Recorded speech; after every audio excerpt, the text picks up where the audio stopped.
तो गुरुग्राम में जिस तरीके से वाटर लॉगिंग की समस्या है उसको लेकर अब सियासत अपने उफान पर है। विकास के जो वादे किए गए गुरुग्राम में वो पानी के साथ बह निकले हैं। 1400 करोड़ रुपए खर्च किए गए। मुख्यमंत्री लगातार बैठकें भी करते रहे कि समस्या से निजात दिलाई जाएगी।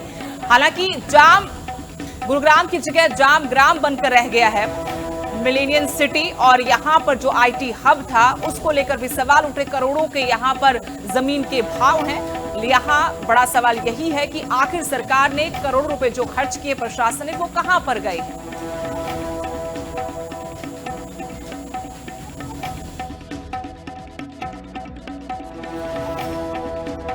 12 साल से बीजेपी सरकार ने गुड़गांव को, गुरुग्राम शहर को, उन्होंने कभी वो उसे कूड़े का ढेर बनाते हैं, कभी वो गंदगी का गटर गुड़गांव को बनाते हैं, और कभी बाढ़ का शहर बना देते हैं। 1400 करोड़ रुपया नायब सैनी जी आपने खर्च किया, बड़े बड़े दावे किए, परंतु हो क्या रहा है? स्कूल बसें फ्लड के पानी में, बारिश के पानी में बह रही हैं। बच्चे 6-6 घंटे वहां बैठे हैं। बच्चे किलकिला रहे हैं, रो रहे हैं, आंसू बहा रहे हैं, पर बच्चों तक। और इस वक्त बीजेपी प्रवक्ता प्रियदर्शनी सिंह हमारे साथ जुड़ी हैं। प्रियदर्शनी जी, सबसे पहले तो बहुत बहुत स्वागत है आपका लिविंग इंडिया न्यूज पर। जी थैंक यू सुदेश। गुरुग्राम में जो हालात बने हैं जल भराव के, इसको लेकर सरकार को घेरा जा रहा है, पूछा जा रहा है कि भाई जो आईटी हब था आज बाढ़ हब बनकर रह रहा है। और सवाल ये भी कि हजारों करोड़ का जो बजट था आखिर खर्च हो रहा है, तो फिर कहां दिखेगा विकास? विकास तो बह गया, पैसा तो बह गया पानी के साथ। देखिए सुदेश जी, ये सवाल लोग ना पूछ के रणदीप सुरजेवाला जी पूछ रहे हैं, और उनकी अगर आप पूरा राजनीतिक अगर पृष्ठभूमि देखेंगे तो वो दिल्ली की राजनीति तक ही ज्यादातर सीमित है, और एक मेरे ख्याल से कैथल वाले जो एरिया है उसी तक ही उनकी राजनीतिक सीमितता है। और उनकी पार्टी में उनका क्या हाल है, क्या था नहीं, तो पूछ रहे हैं। आप सोशल मीडिया अगर देखेंगी तो वहां आपको असलियत मालूम होगी। या तो लगता है कि सरकार प्रशासन सारे आंखें मूंद कर बैठा है। आज मुख्यमंत्री से चंद मिनट पहले सवाल पूछा गया तो हाथ हिलाकर निकल गए, या हाथ नहीं हिलाना था, जवाब देना था कि हजारों करोड़ का बजट आखिर जा किसकी जेब में रहा है। सुदेश जी, आदरणीय सुदेश जी, मैं आपकी बड़ी रिस्पेक्ट करती हूँ, आप बड़ी अच्छी एंकर है, लेकिन आप मुझे, अगर आपने मुझे बुलाया है तो मुझे तो बोलने का मौका दीजिए मैडम। नहीं तो फिर आप ही बोलिए, मुझे कोई दिक्कत नहीं है ना। मैं आपका भी टाइम वेस्ट नहीं करूंगी, अपना भी टाइम वेस्ट नहीं करूंगी, है ना। बिल्कुल बोलिए, बोलने के लिए बुलाया जी। जी तो सुदेश जी देखिए, इसमें दो बातें हमें ध्यान में रखना बड़े जरूरी है। जब 2014 से पहले, जब तक हमारी सरकार नहीं आई थी, तब आपको याद होगा कि एक बहुत ही भयंकर 36 घंटे का ट्रैफिक जाम हुआ था NH-48 में। जिसको भी याद हो गया, तस्वीरें सबको याद होगा। मैंने तो खुद की अपनी गाड़ी छोड़ के घर आ गई थी। मैंने ड्राइवर को बोला, मैंने कहा गाड़ी छोड़ो, अब घर चलते, कोई दिक्कत नहीं, जब ठीक होगा आ जाएंगे, गाड़ी ले लेंगे, ठीक है। उसके बाद आप ये सोचिए, उसके बाद वही सेम हादसा हुआ था 2016 में, जब खट्टर साहब मुख्यमंत्री थे, ठीक है। हम लोगों को समस्या समझ में आ गई थी, ठीक है। उसको रेक्टिफाई करने की तब से मुहिम शुरू कर दी। आज 2026 में हम बैठे हैं, ठीक है। कट टू 10 साल, 2016 से 2026 में। आप बताइए एक भी बार ऐसा हादसा हुआ हो कि NH-48 में हो? और देखिए, मैं आपको बता रही हूँ, मैं आज से 2 साल पहले यूरोप में अपने परिवार के साथ घूमने गई थी, और स्पेन का ड्रेनेज, आज 24 तारीख को हम बात कर रहे हैं। 24 तारीख के आपने शॉर्ट्स ना देखे तो भिजवा दूं मैं आपके पास। बच्चे, मासूम बच्चे, मासूम बच्चे, कई फीट पानी भरा हुआ सड़कों पर, और बसों में बैठे हैं, बच्चे रो रहे हैं। थोड़ा सा तो ध्यान दीजिए ना। देखिए, इसमें भी मैं बता रही हूँ, अंधेरा फैला रही है। सुनिए, इसमें भी जो गलती है मैं बताऊं, जब हुड्डा साहब की सरकार आई थी तब इन्होंने बिल्डरों को, भूपेंद्र सिंह हुड्डा 2014 से 2026 आ गया, वही रोना रो रहे हैं मैडम। अब तक बात जनता की, विपक्ष की थी। अब सुनिए, राव इंद्रजीत सिंह कहां से आते हैं? गुरुग्राम से आते हैं, वहां के सांसद हैं।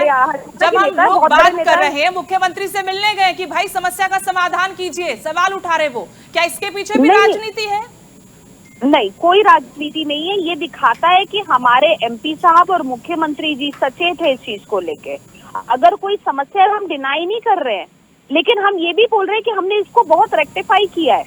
मैं ये तो बोल ही नहीं हूँ कि प्रॉब्लम नहीं है, लेकिन रविंद्रजीत सिंह कह रहे हैं कि जमीनों पर कब्जा कर रखा है, जहां से नाले निकलने थे, ड्रेन निकलना था, ड्रेन होता था, ड्रेनेज सिस्टम था, उसको कब्जा लिया है। अब आप लोग ये रेक्टिफाई नहीं कर पा रहे कि किसने कब्जा लिया? प्रियदर्शनी जी, आप तो वहीं से आती है ना।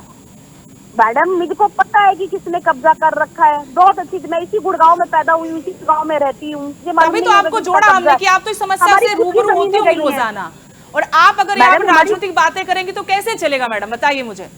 मैडम आप सुनिए, देखिए यहाँ पे जब 2008 में जब किसानों की जमीन थी, इसमें हमारे परिवारों की भी जमीनें गई, बताओ, जब हम लोगों को फोर्स किया जाता था, और मैं जो भी किसान भाई गुड़गांव के या रेवाड़ी के या हरियाणा साइड के, वो सब इस बात को एग्री करेंगे। बिल्डर आके धमकाते थे घरों में कि भाई अगर नहीं करोगे तो सरकार अधिकृत कर देगी।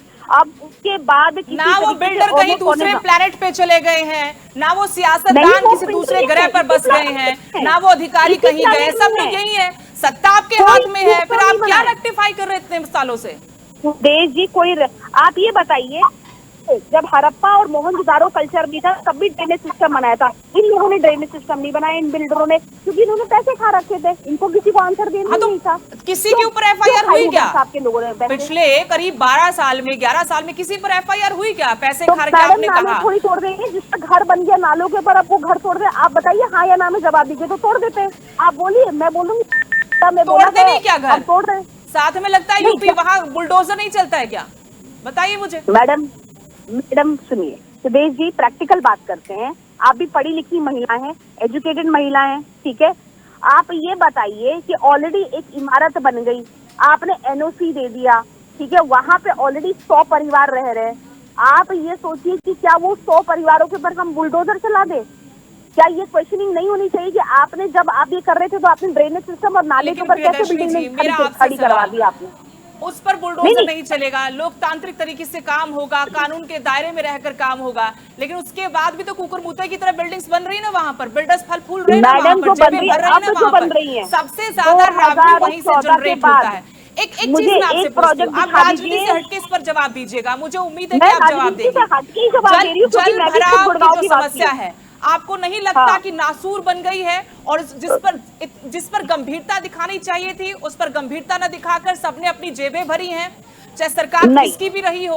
अगर बदलाव हुआ है तो किसी बदलाव के पीछे वजह होगी ना। आप बार बार वही रोना रोते रहे कि 2014 से पहले ये था, 2014 से, अरे भाई 10 से 11 साल 12 साल हो गए आप लोगों को।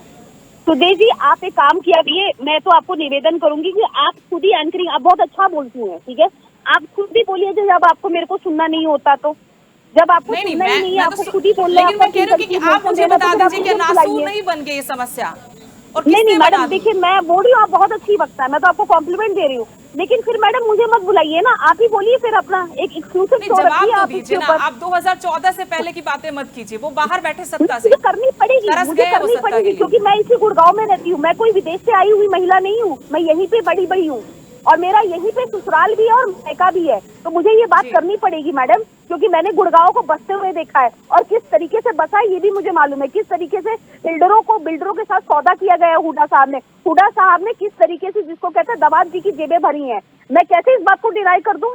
और आप बोले कि मैं जिसको कहते हैं सिर्फ 2014 से पहले की बात करूं, क्यों करूं? नहीं, फिर मैं आपसे ये भी तो सवाल कर रही हूँ ना प्रियदर्शनी जी, मेरी बात सुनिए। अगर हुड्डा साहब ने जेबें भरी हैं, बिल्डर्स का साथ दिया है, कोई एक एफआईआर मुझे बता दीजिए। जो रॉबर्ट वाड्रा का आपने बहुत बड़ा मुद्दा 2013 में उठाया था, जिसके बलबूते कहीं ना कहीं आपको सरकार बनाने में फायदा हुआ था, उसमें जो पहली शिकायत दर्ज हुई ना, वो किसी आम आदमी ने करवाई, आप लोग वो भी शिकायत दर्ज नहीं करवा पाए। मैडम, आम आदमी करेगा ना, आम आदमी के पास ही सबूत होंगे ना, वही करेगा ना। अच्छा, सबूत वही करेगा ना, पास होंगे, आरोप आप लोगों के पास होंगे, ये ऐसे नहीं चलेगा। लेकिन कम से कम आप वहाँ की निवासी हैं, जरा गंभीरता से अपनी पार्टी के प्लेटफॉर्म पर, मैं चाहती हूँ प्रियदर्शनी जी, आप हर बात को मुखर तरीके से उठाती हैं, और महिला होने के नाते दूसरों मुद्दों के साथ साथ इस तरह के मुद्दों को भी उठाती हैं। कम से कम जब ऐसे जनहित के मुद्दे हो तो अपनी पार्टी को जरूर आईना दिखाया कीजिएगा। बहुत बहुत शुक्रिया आपका हमारे साथ जुड़ने के लिए। तो गुरुग्राम जल भराव पर खूब सियासत हो रही है, लेकिन सवाल यही कि क्या सिर्फ सियासत होती रहेगी? सालों बाद भी यहाँ के हालात बदलने की बजाय बद से बदतर आखिर क्यों हो गए?